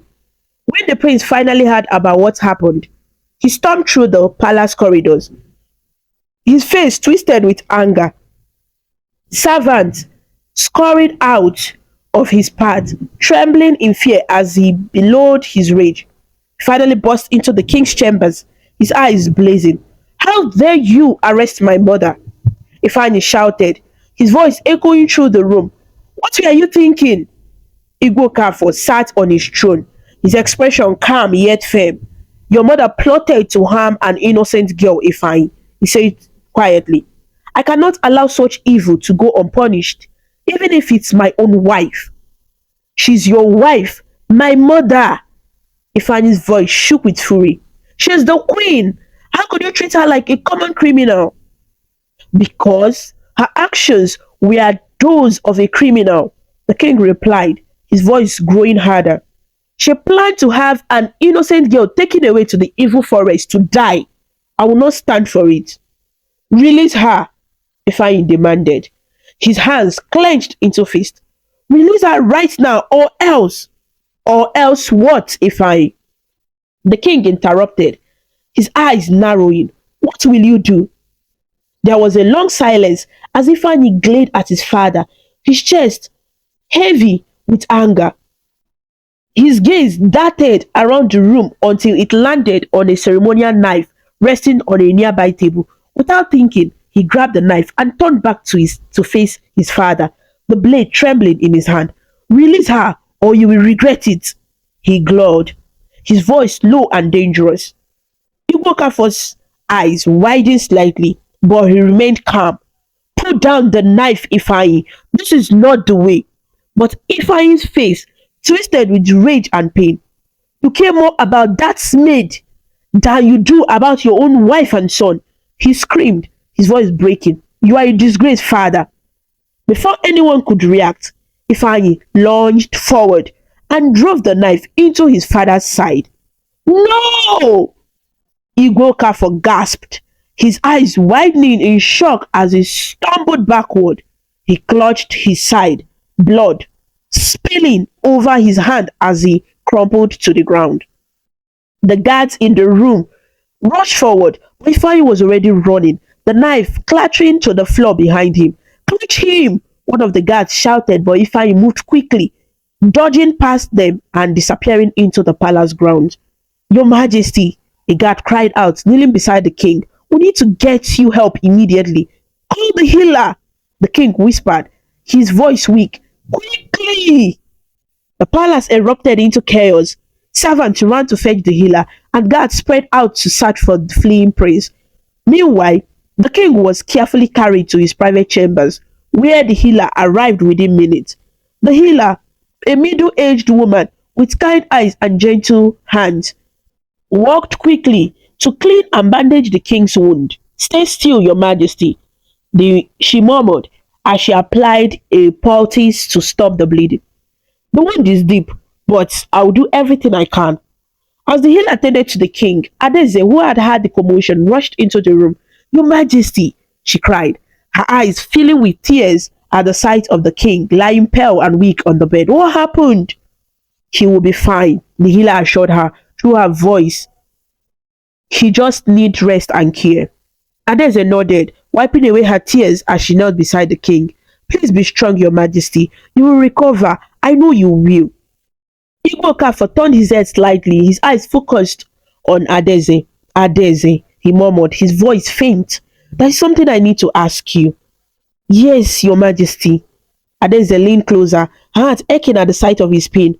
Who is your mother? The king asked, his gaze searching hers. My mother? Adaeze repeated, surprised by the question. Her name is Chidalo. We came from Ogala Kingdom. Chidalo. The king closed his eyes, his chest rising and falling slowly. Do you have any other family? Adaeze shook her head. No, your majesty. It's just my mother and my grandmother. We lived together my whole life. The king nodded slightly, as if confirming something in his mind. He opened his eyes again, looking at Chidalo with a seriousness that sent chills down her spine. I need you to go to Ogala Kingdom, he whispered, his voice strained. Take some of my guards with you. Bring your mother here to the palace. But why? Adaeze asked, confusion and worry swelling inside her. What's happening, your majesty? Why do you want to see my mother? The king took a shaky breath, his gaze softening. I will tell you everything once I see her. Please, just bring her here. Adaeze hesitated, then nodded slowly. All right, your majesty, I will go, but promise me you won't die. Promise me you will wait for me to come back. A faint smile crossed the king's lips. I promise, Adaeze. I'll be here when you return. With a heavy heart, Adaeze left the king's chambers and prepared for the journey to Ogala Kingdom. The head of the palace guard, a tall, stern man named Chukwuma, was assigned to accompany her along with a few other trusted guards. Stay close to us and don't stray from the path, Chukwuma instructed as they set off in a carriage. The king has ordered us to protect you at all costs. Adaeze nodded, her thoughts consumed by the king's strange request. Why did he want to see her mother so urgently? What did he know that she didn't? Unknown to them, a shadowy figure watched as they left the palace gate. One of Ifeanyi's loyal guards, a man named Uchenna, slipped away from his hiding place and made his way to a secluded spot where Prince Ifeanyi was waiting. They have left, your highness, Uchenna reported quietly. Adaeze and the guards are heading to Ogala Kingdom. Ifeanyi's eyes narrowed. Good. This is our chance. If Adaeze really is my father's lost daughter, then I can't let her come back alive. She will take everything from me. What do you want us to do, your highness? Uchenna asked cautiously. If we kill her, the throne will be mine for sure, Ifeanyi muttered, his expression dark. Gather the men. We'll ambush them on the road. I will take care of Adaeze myself. Yes, your highness. As the carriage rumbled along the dirt road, Adaeze sat quietly, her mind filled with thoughts of her mother and the king. She stared out of the window, watching the trees and fields pass by. Suddenly, the carriage lurched to a stop, and Chukwuma's voice rang out. Stay inside, Adaeze. Before she could react, a group of men appeared on the road, swords and clubs in hand. At the front of the group stood Prince Ifeanyi, a queer smile on his face. Get out of the carriage, Adaeze, he called mockingly. I have been waiting for you. Adeze's heart raced as she stepped out, her eyes wide with confusion and fear. Prince Ifeanyi, what are you doing here? play dumb, Ifeanyi snared, pointing his sword at her. You are the one trying to take the throne from me, aren't you? You think you can just walk into the palace and steal everything from me? What are you talking about? Adaeze cried, shaking her head. I don't want the throne. I don't understand. Liar! Ifeanyi shouted, his face twisted with rage. This is the end for you, Adaeze. You won't get away with it. He raised his sword, but Chukwuma stepped forward, his own sword drawn. Stand down, Prince Ifeanyi. The king sent us on an errand, and we will complete it. But Ifeanyi's eyes were filled with madness. Get out of my way, Chukwuma, or I will kill you too. With a roar, he lunged forward, and the fight erupted.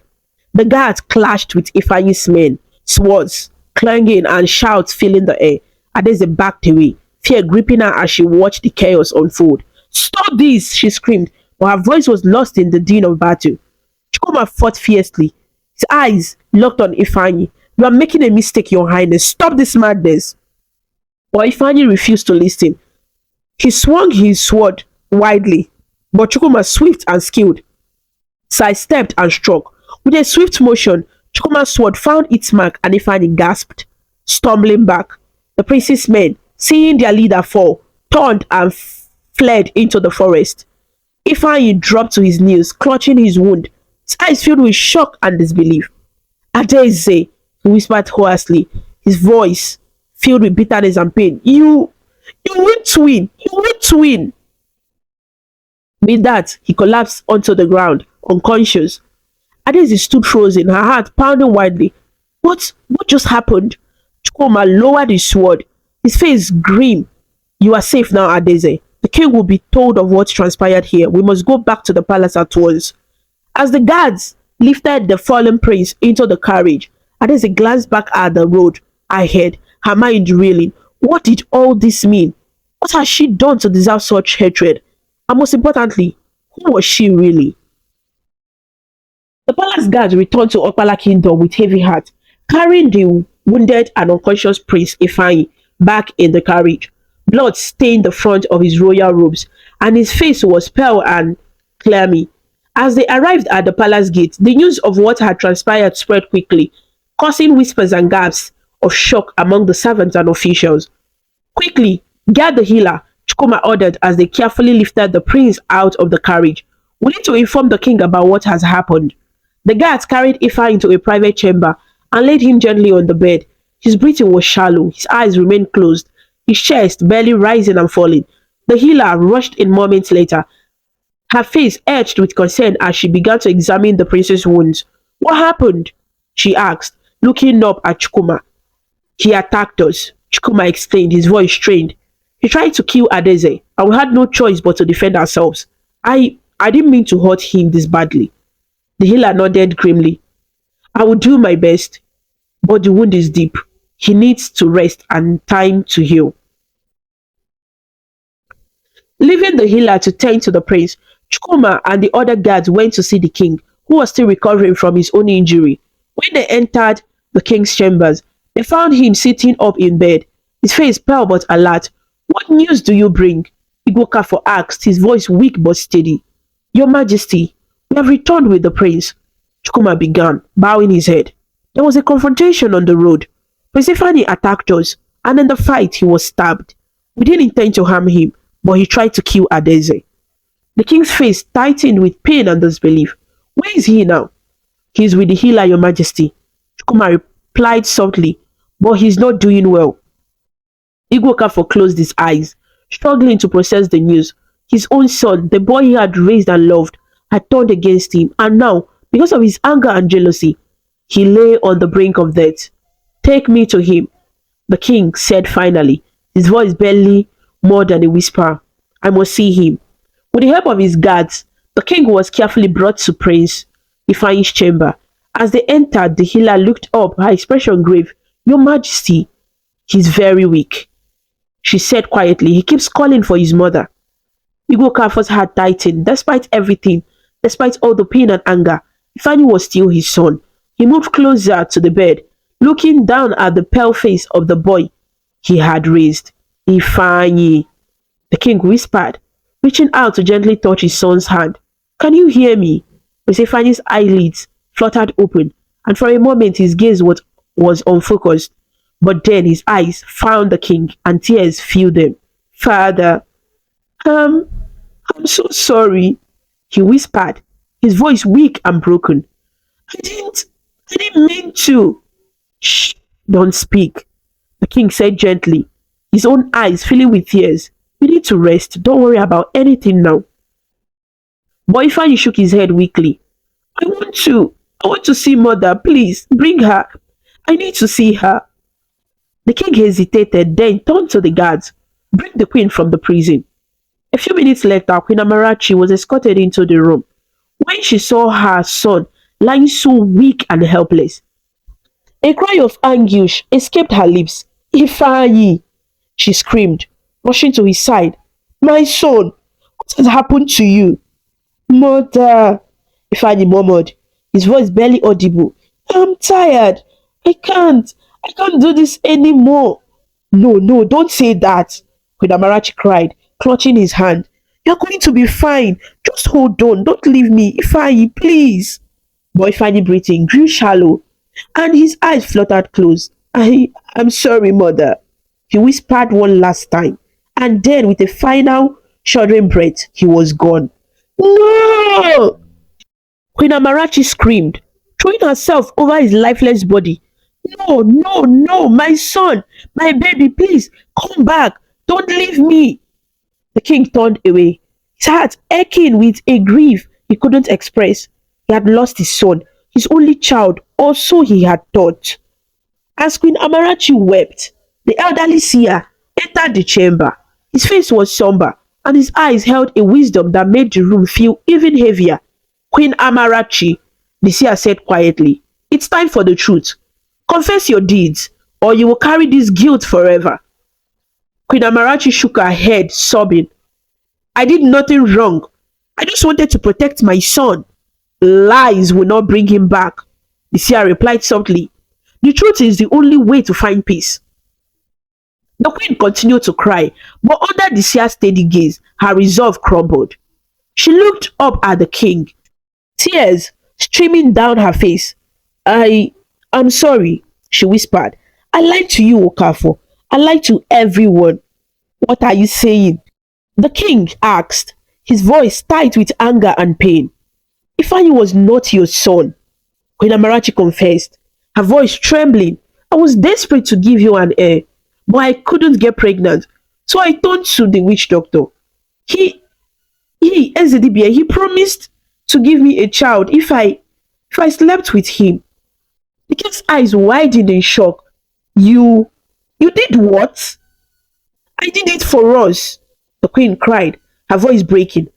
I did it to protect the throne, to give you an heir, but the witch doctor warned me, told me that the child would not be like other children, that he would be difficult. I should never raise my hand against him or speak harshly to him, or it would end badly. And you kept this from me? The king whispered, his voice filled with disbelief. For over 20 years, I have been raising a child that wasn't mine, a child conceived from lies and deceit. The queen nodded miserably. I'm so sorry, Okafor. I never meant for it to end like this. The king turned away, his heart filled with anger, grief, and betrayal. Guards, he said quietly, his voice trembling with suppressed emotion. Go to the witch doctor's shrine. Bring him here at once. The guards left immediately, but when they returned, they brought news that stunned everyone. Your Majesty, one of the guards reported, we found the witch doctor, but he's dead. He was lying lifeless in the front of his shrine. The king's face tightened with anger and bitterness. He turned to Queen Amarachi, his eyes cold and unforgiving. You have brought nothing but sorrow and shame to this palace, he said quietly. You deceived me, betrayed me, and caused the death of an innocent child. For your crimes, you are banished from this kingdom. You are no longer queen, and you are no longer welcome here. Queen Amarachi fell to her knees, tears streaming down her face. Please, Okafor, don't do this. I have nowhere to go. Please, don't take everything away from me. But the king's face remained impassive. "Take her away," he ordered the guards. "Make sure she leaves this kingdom and never returns." As the queen was dragged away, still weeping and begging for mercy, the king turned his attention to Adaeze, who had been standing quietly in the corner, watching everything with wide, frightened eyes. "We'll go to Okdala kingdom," the king said softly. "We'll go see your mother. And if she is the same Chidalo I thought, then it is time for this family to be whole again." With a few trusted guards, the king and Adaeze traveled to Ogala kingdom after the burial of his son. When they arrived at Chidalo's small home, she stepped out, her eyes widening in surprise and joy at the sight of them. "Your Majesty," she murmured, bowing deeply, "what are you doing here?" "I came to bring you home, Chidalo." "I'm glad it is you," the king said gently, taking her hands in his. "The queen, she's no longer at the palace. You and Adaeze can return. You can live in peace." Tears of joy filled Chidalo's eyes as she embraced her daughter. "Thank you, Your Majesty. Thank you for everything." Together, they returned to Okpala Kingdom, where Chidalo was welcomed back into the palace. Adaeze was declared a princess, and the kingdom celebrated the return of each true royal family. 1 year later, Chidalo gave birth to a healthy baby boy. The palace was filled with joy and laughter once more, and Igwe Okafor finally felt a sense of peace and contentment. Also, Isioma, the woman who had helped Chidalo, was with them all along and moved into the palace too. Adaeze was happy to have them all together. They lived happily ever after, united as a family and stronger than ever. The past was behind them, and a bright future awaited. The story teaches us that telling lies and doing bad things can bring a lot of pain and sadness. Queen Amarachi lied to the king and tried to harm innocent people because of jealousy. In the end, her actions led to her losing everything she loved, including her son. It's important to always tell the truth and treat others kindly, no matter what. The story also shows that love and honesty always win in the end. Adaeze and her mother Chidalo were patient and good, and they were rewarded for their kindness and honesty. The king finally found his real family and lived happily. Always remember to be good, truthful, and loving to others. Thank you so much for watching this amazing story on African Stories by V. If you liked it and felt inspired with their journey, please show your support by clicking the like button, sharing with your friends, and leaving a comment below. To see more interesting stories and learn about different cultures, subscribe to African Stories by V, and don't forget to ring the notification bell so you never miss a new story. Your support means a lot and helps us bring more stories to you. Until we meet again, stay connected, stay inspired, and keep smiling.